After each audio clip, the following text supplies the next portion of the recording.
As a diehard fan of Westerns, I've always been captivated by the legendary figure of Wyatt Earp. In the tumultuous 1870s, I trod the law in various frontier towns like Wichita, Dodge City, and Deadwood.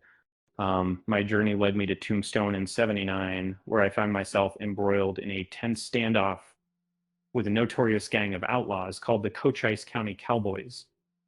The climax came at the OK Corral, where I stood shoulder to shoulder with my brothers, Morgan and Virgil, and our trusted ally, Doc Holliday, against five of these lawless cowboys. Over time, the accuracy of Wyatt Earp's Western adventures has become blurred due to his embellishments and the fictional account presented in Stewart N. Lake's popular biography. Instead of portraying a true story, films and television shows have transformed Earp's life into a mythical version, distorting historical facts. However, they have also encapsulated a distinctly American spirit by depicting the solitary hero standing for righteousness against adversity in productions such as, and these Westerns are notable for their portrayal of Wyatt Earp. 15 Tombstone, the town too tough to die. It would tell me, it would constantly count into this. It was a short, approximately 79 minutes in length, might be one of the briefest portrayals of Wyatt Earp and the renowned Tombstone, Arizona confrontation. While it's believed to have been inspired by Walter Noble Burns' book, it really was, there's no mention of this in the credits. However, a confidant of Wyatt Earp, Frederick Gildhart, served as an advisor to Richard Nix, who plays Earp in this movie, the Western tale Tombstone, the town too tough to die, chronicles Wyatt Earp, his brothers, and Doc Holliday as they strive to bring law and order to the disorderly town of Tombstone. Initially, they apprehend Curly Bill for his bringing up for his drunken misdeeds, but he is later freed. However, when Earp uncovers their involvement in a tax fraud scheme with Curly Bill, the McClowrys, and the Clantons, it sets the stage for a bitter conflict between the two factions. Despite the escalating tension, Earp endeavors to change the ways of individuals like Johnny, although the final showdown remains unavoidable. 14, Dodge City fictionalizes Wyatt Earp. Errol Flynn struts into this Western with his usual panache. In the movie Dodge City, Errol Flynn portrays the Wyatt Earp legend, and it's almost comical how fitting it is given the size of the Earp legend, even by 1939, but film creators had little concern about distorting reality as the Earp tale was already expansive. But it's only through Errol Flynn's energetic screen persona that he convincingly plays a Western lawman, and once he appears on screen, any sense of predictability vanishes. Although his humorous character might seem excessive, is his heartfelt depiction of avenging a child's death effectively develops the character Wade Hatton. The movie is particularly notable for featuring one of the most impressive barroom brawls ever filmed, to notably the film gains credibility by happening before the iconic scene in where the Germans are drowned out by the crowd singing La Marseillaise. In the good guys counter with a rendition of Dixie. And then cat back into the room, and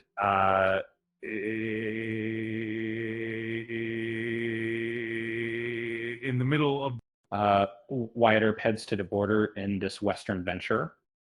Mentioning Wyatt Earp in a spaghetti Western underscores the dramatic shift these films brought to the traditional Western genre. Instead of depicting the Wild West as a place where lawmen would ride into town and restore order, spaghetti Westerns presented a rawer, more violent portrayal of the era. The lone cowboy, rather than the lawman, became the central figure, and instead of automatically doing what was right, he often considered his own interests before acting. As a movie enthusiast, I find the character of Wyatt Earp in Gunman of the Rio Grande to be quite intriguing. Unlike the traditional story of this legendary lawman, this film shifts the narrative to a spaghetti Western style setting, which is more fitting for its genre. Directed by Tullio Demicelli, Wyatt Earp, portrayed by Guy Madison, is summoned by a friend and saloon owner near the Mexican border who alerts him about a gang attempting to seize control of a silver mine. While it may not be the best spaghetti Western, it certainly provides an enjoyable, action-packed experience. And then I looked at this, and Sunset is loosely based on his last years in the movie Sunset. Rather than providing a factual account of Wyatt Earp's life, it offers a narrative that reflects on his later years, specifically when he lived in Los Angeles around 1910. During this time, Earp had occasional roles as a technical consultant for Western film stars like Tom Mix and William S. Hart, who were making early silent Western films. The movie uses this setting as its foundation and expands upon it. Titled, the movie showcases James Gardner as Earp and Bruce Willis as Nix in their joint venture. However, instead of sticking to their initial collaboration, they find themselves ensnared in a complex web of crime involving murder, prostitution, and corruption. The story takes an unexpected turn when Earp's ex-girlfriend's son vanishes, prompting them to embark on a search. Their investigation leads them into a genuine gunfight on a real ranch. Directed by Blake Edwards, this humorous buddy cop film might offer more witty commentary on Earp's legend than all the serious historical epics put together. 11 Tombstone Rashomon brings science fiction to the OK Corral. In Tombstone, Rashomon introduces some sci-fi to the Western story. When filmmakers aim for a fresh perspective on Wyatt Earp, they often incorporate elements of science fiction. This appears to be the case with Bob. The premise is that a movie crew journeys back in time to capture the authentic gunfight at the OK Corral. After all, if anything can distinguish truth from tales about Wyatt Earp and then his myths, it's time travel.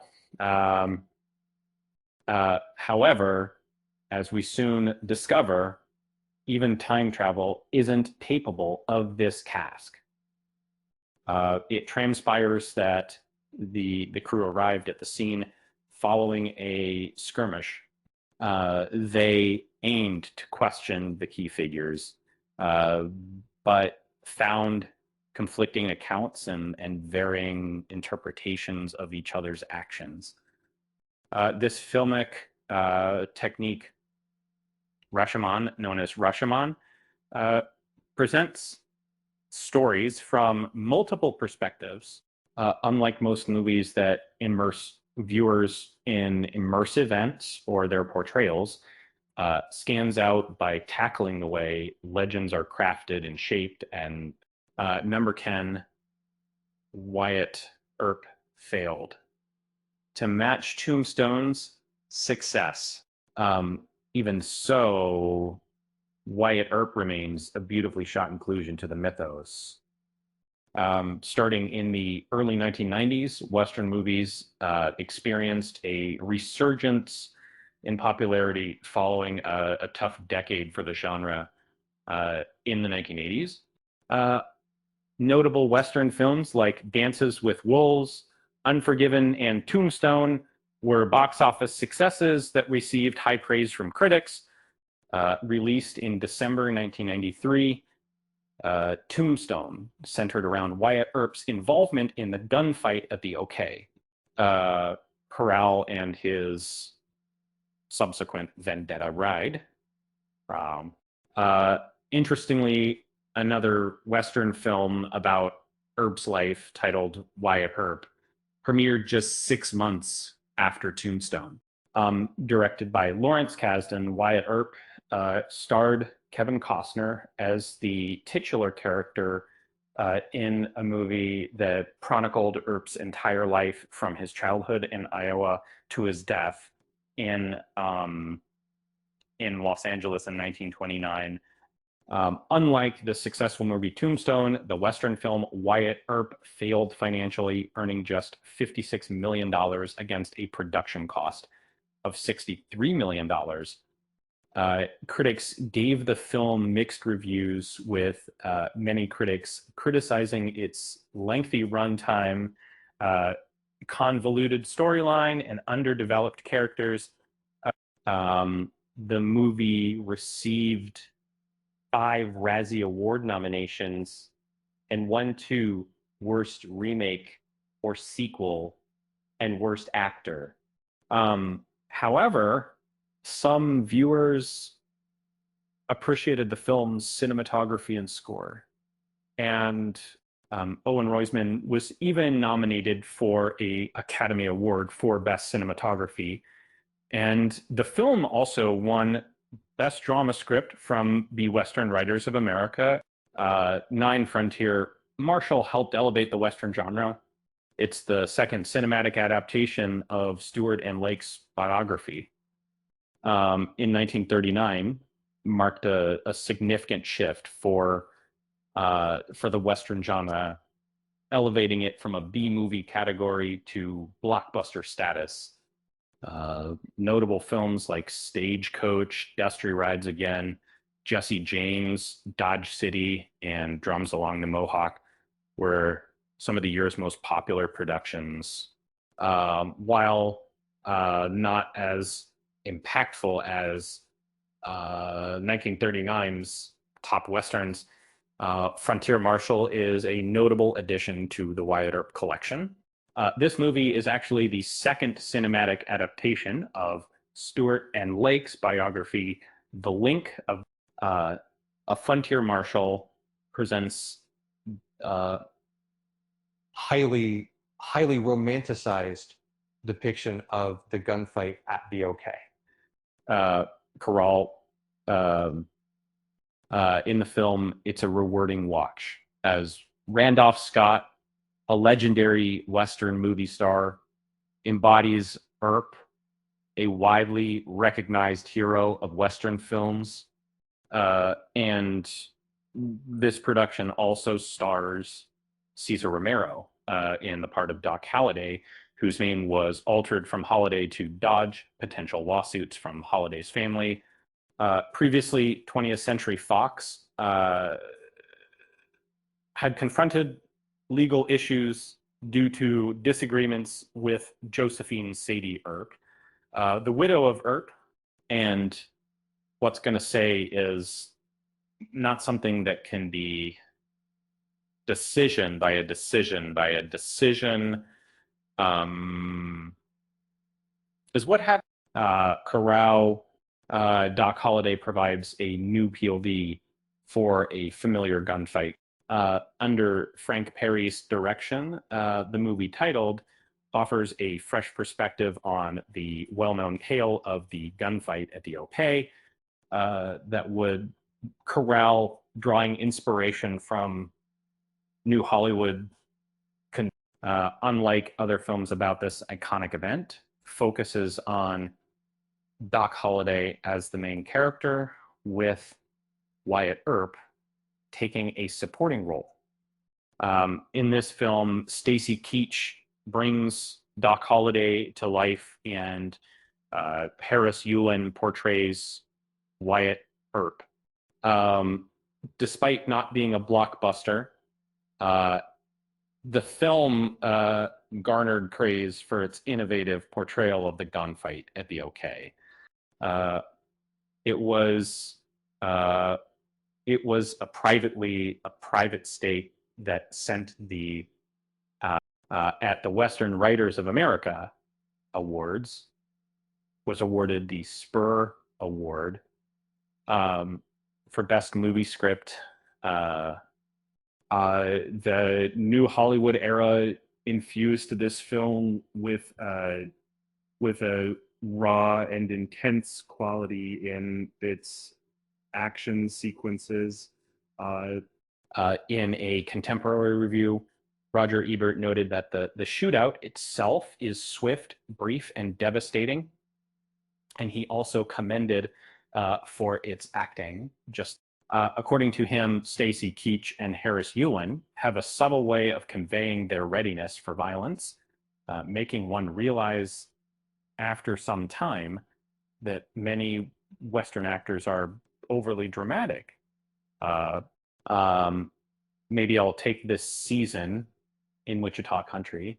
And then, there's, interestingly, Wichita doesn't portray the OK Corral gunfight. Among the legendary Western actors that often spring to mind are Clint Eastwood, John Wayne, and James Stewart. However, one actor who is frequently overlooked, but deserves recognition as a top-tier Western acting icon, is Joel McCrea. Over the course of his career, McCrea appeared in 35 Western films, with Ride the High Country, Colorado Territory, and Union Pacific being some of his most memorable roles. In 1955, he took on the role of Wyatt Earp in Jacques Tourneur's film Wichita, where he portrayed Earp as he worked to bring law and order to the wild town of Wichita, Kansas. And the movie Wichita presents an unusual perspective on Earp's life, focusing not on the famous gunfight at the OK Corral, but instead delving into his life before he moved to Tombstone, offering a refreshing shift in narrative focus.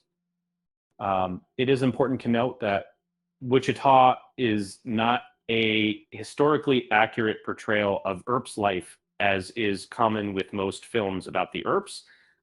However, Tournier infuses the film with a sense of impending doom through contrasting themes and sudden bursts of violence.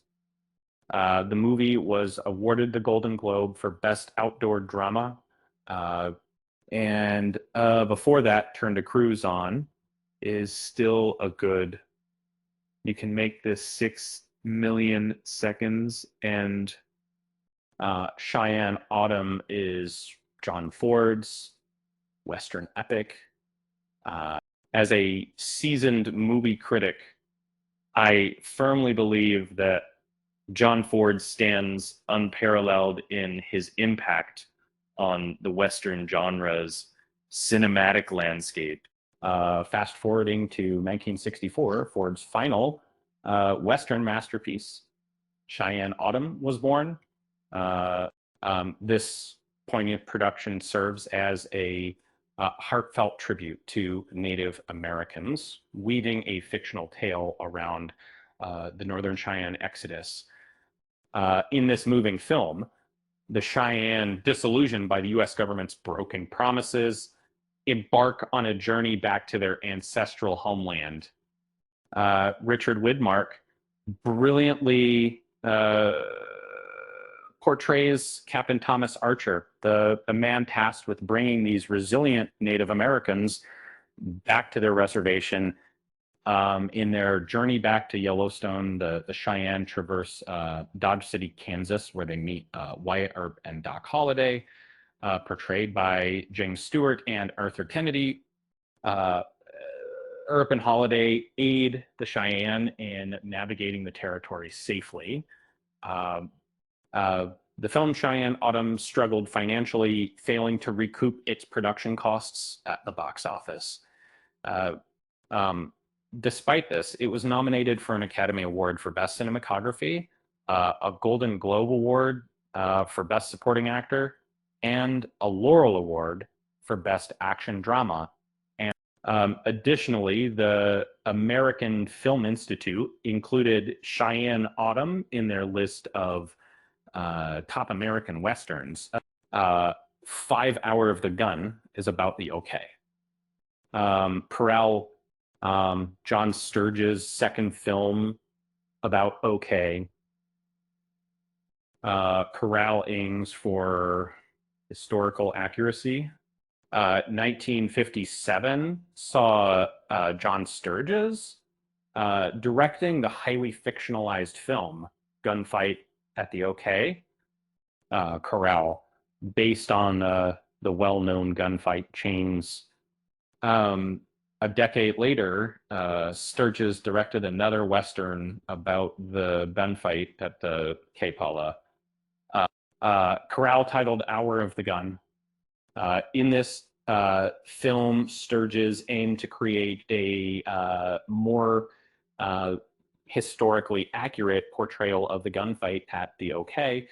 Corral, although it still contained some inaccuracies, the movie stars James Garner as Wyatt Earp, Jason Robards as Doc Holliday, and Robert Ryan as Ike Clanton.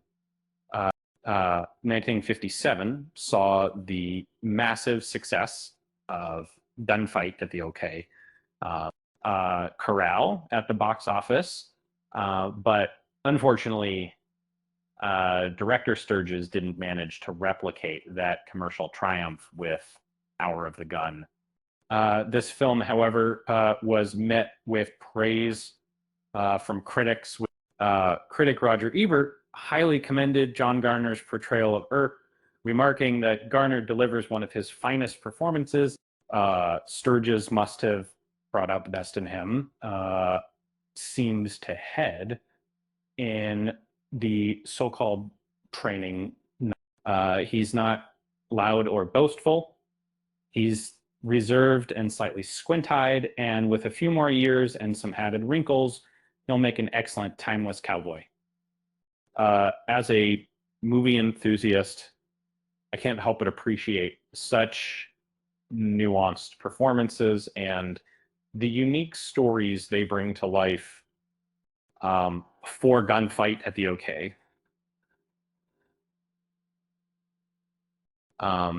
Corral features fantastic performances. Burt Lancaster and Kirk Douglas dominant. This 1957 Western movie, and for over 4 decades, I've been captivated by the remarkable cinematic partnership between Burt Lancaster and Kirk Douglas. From 1947 to 1986, they graced our screens together in no less than 7 films. One of my favorites is their second collaboration, Gunfight at the OK. Corral, directed by John Sturges in 1957. In this Western masterpiece, I found myself cheering for these legends as they portrayed Wyatt Earp, Lancaster, and Doc Holliday, which is Douglas. The film offers a vividly fictionalized account of their friendship and their pivotal roles in the infamous gunfight at the OK. Corral 1957 saw a gunfight at the OK. Corral ranked as the 9th highest grossing film in North America at the box office, attracting a massive audience who were drawn to the outstanding performances of Lancaster and Douglas. The pair's chemistry turned out to be one of the film's standout features at the 30th Academy Awards. Gunfight at the OK. Corral was recognized with nominations for Best Sound Recording and Film Editing. Additionally, it garnered 3 Laurel Award nominations, with Lancaster securing victories in the categories of Top Action Drama and Top Male Action Star. 3, Tombstone is a cult classic Western. Tombstone's star-studded cast turned it into a Western cult classic. As a passionate movie enthusiast, I can't help but highlight one of the standout films from the early 90s Western Renaissance, the remarkable Tombstone. Unlike traditional Wyatt Earp movies, this gem delves into the aftermath of the legendary gunfight at the OK. Corral, while many films about Earp and with this iconic event, Tombstone cleverly places it right in the heart of the storyline post the showdown. The movie shifts its focus to the Earp vendetta ride, where our hero Earp rallies a federal posse to pursue the Cochise County treacherously attacked his brothers Virgil and Morgan, not to deceive this posse, which has been not too tactic on Maine. This unforgettable tale boasts an impressive ensemble cast that includes the likes of Kurt Russell, Val Kilmer, Sam Elliott, Bill Paxton, Powers Booth, Charlton Heston, Stephen Lang, and Thomas Haden Church. The movie Tombstone proved to be a financial triumph, earning $73 million while spending only $25 million on production. Initially, it received mixed opinions from critics who often criticized the film's direction and script as its flaws. Some felt that the movie struggled to find a balance between being a conventional and reinterpreted Western. However, many agreed that Kilmer delivered an exceptional performance as Holliday, which over time has led Tombstone to gain a dedicated fan base. Winchester 73 is the first James Stewart, Anthony Mann collaboration. Stewart and Mann's Western proved to be their best. As a film aficionado, let me share some insights about an extraordinary collaboration between James Stewart and Anthony Mann during the 1950s. Together, they brought life to 8 films, with 5 of them being Western classics. Our journey began with the iconic Winchester 73. In this gripping tale, I found myself immersed in the character of Lynn McAdam, portrayed by Stewart, who was relentless in his pursuit of vengeance against Dutch Henry Brown. The story unfolds when Brown, a ruthless outlaw, swindles McAdam out of a Winchester rifle he had won in a shooting competition. And this legendary gun then passes through several hands, leaving an indelible impact on numerous lives along the way. Initially, McAdam makes his way to Dodge City, Kansas, and locates Brown with intentions to resolve their conflict. Yet, Wyatt Earp steps in to avoid any escalation of hostility. In the movie Winchester 73, Will Geer takes on the role of Earp. Upon its premiere, Winchester 73 earned a nomination for the Writers Guild of America Award for Best Written American Western. In 2015, the Library of Congress chose Winchester 73 to be preserved in the National Film Registry 18. The American Film Institute also included Winchester 73 on their list of outstanding movies in American cinema history. One, My Darling Clementine, is the best Western, about Wyatt Earp. John Ford's My Darling Clementine stands as his best Earp-themed Western. Without a doubt, John Ford's My Darling Clementine stands out as the finest Western ever produced, claiming the top spot on this list. During the silent film era, Ford had several encounters with Wyatt Earp, whom he worked alongside as a prop boy. Earp would often share his tales of the Wild West, particularly detailing the infamous gunfight at the OK, Corral. Ford skillfully incorporated these stories into the climactic shootout scene in My Darling Clementine. The film boasts an exceptional ensemble cast, including Henry Fonda, Linda Darnell, Victor Mature, Walter Brennan, Tim Holt, Ward Bond, John Ireland, Jane Darwell, and Russell Simpson. Originally released to widespread acclaim, the Western film My Darling Clementine was recognized by the National Board of Review as one of the top films of the year. Today, many critics interpret its somber mood and portrayal of violence as a reflection of World War II. In 1991, this classic film was among the inaugural 75 selections for the National Film Registry. The American Film Institute has also recognized Henry Fonda's performance in the role of Earp as one of the greatest heroes in American cinema history.